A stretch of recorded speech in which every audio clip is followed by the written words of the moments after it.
mana insaniyatuna yang samit ala annana nufakir.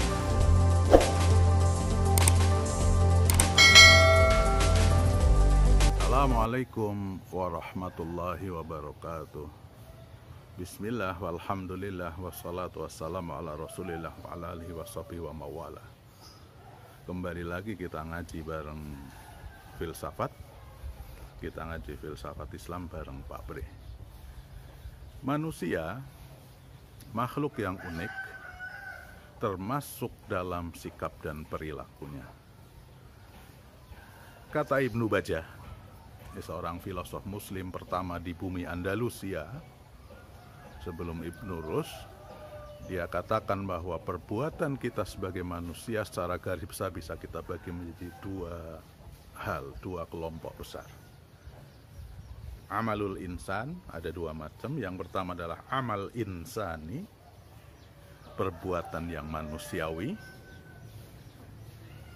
Dan ingat, ketika kita bicara insani, maka yang dimaksud dengan insaniyatuna, kemanusiaan kita adalah, ini tentu insaniyah falsafiyah, kemanusiaan versi para filosof, di mana insaniyatuna ya'tamid ala annana nufakir.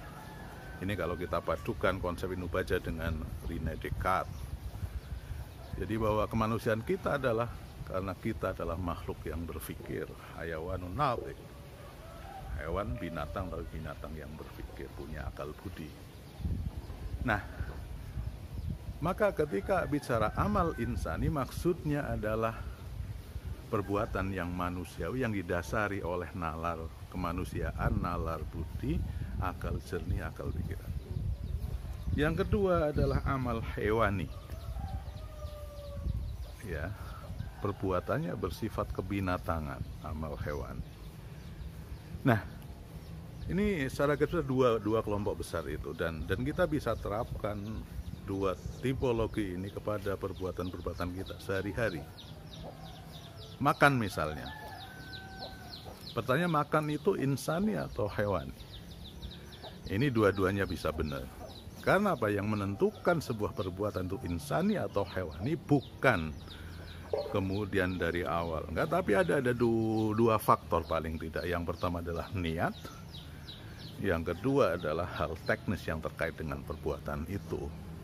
Kayak misalnya kalau kita tanya makan itu insani atau hewani, kalau niatnya baik, niat itu di dalamnya termasuk niatan awal, motivasi, sampai nanti kemudian pasca berbuat itu ada, kayak setelah makan kita gunakan energinya untuk hal yang positif, ini masuk kategori niat itu.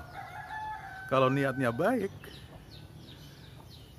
ya ini udah separuh menjadi amal yang bagus, kemudian di backup dengan hal teknis yang dimakan barang yang halal, kemudian dengan cara yang baik, maka menjadi amal soleh, amal insani. Amal insani sama dengan amal soleh. Sebaliknya jika makan kemudian kok dilakukan dengan motivasi yang buruk, kayak misalnya niatnya mungkin awalnya oke, tapi ketika energinya dapat dipakai untuk hal yang jelek, untuk maksiat, yang dimakan barang yang haram dengan cara yang tidak baik, otomatis ini akan jadi amal hewani. Dalam bahasa agama menjadi dosa. Nah, jadi tipis beda antara yang insani dengan hewani. Setipis ketika kita misalnya membedakan mana yang haram dengan yang halal dalam konteks sebuah makanan dari bahan yang sama. Bakso misalnya, 2 mangkok bakso dari pedagang yang sama, bumbu yang sama, daging yang sama, disajikan dalam waktu bersamaan, hanya bedanya yang satu kita bayar sehingga itu menjadi halalan thayyibah, yang satu kita untit, kita nggak bayar sehingga menjadi hasil curian yang haram. Dapat dipastikan secara teknis rasanya sama. Itu sama kayak hubungan seksual misalnya.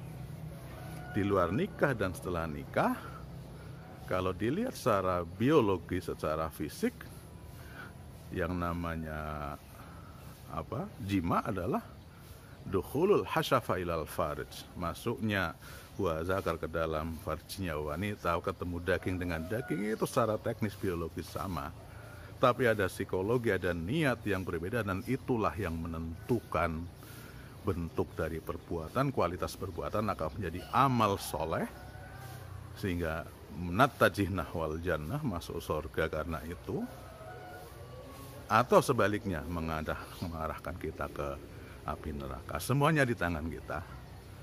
Please silahkan ya, apakah kita akan jadi insan kamil sehingga insaniyatuna kamilah, kemanusiaan kita sempurna, atau kita justru semakin ngedrop ke bawah sehingga kalbahaim, menjadi binatang, au balhum adol, bahkan bisa lebih rendah. Wallahul muwafiq. Assalamualaikum warahmatullahi wabarakatuh.